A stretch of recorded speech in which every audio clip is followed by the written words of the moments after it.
कबो न कमी होखे पियावा के प्यार दादा, हरदम शेर लेखा करे शिकार दादा। कबो न कमी होखे पियावा के प्यार दादा, हरदम शेर लेखा करे शिकार दादा। मारत फायर रात दिन होवे हो, मारत फायर रात दिन होवे हो। हमर पियावा सखी, हमर पियावा सखी दुनाली के शौकीन होवे हो। हमर पियावा सखी दुनाली के शौकीन होवे हो। पियावा सखी दुनाली के, दुनाली के।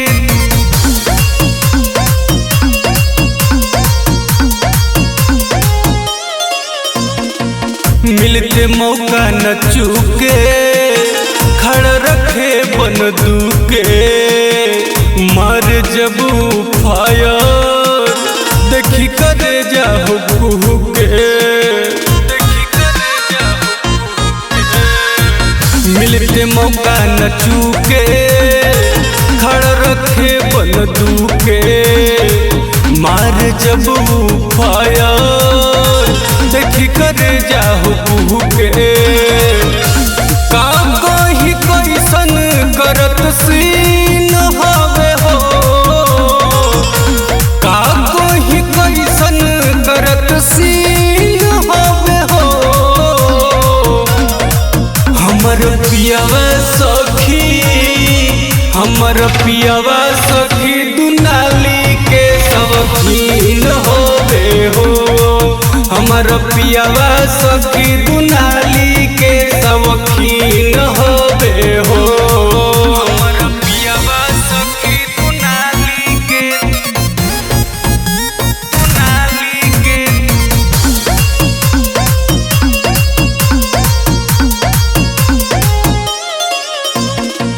हटे अपना मन के, बुझे न तनिको धन के।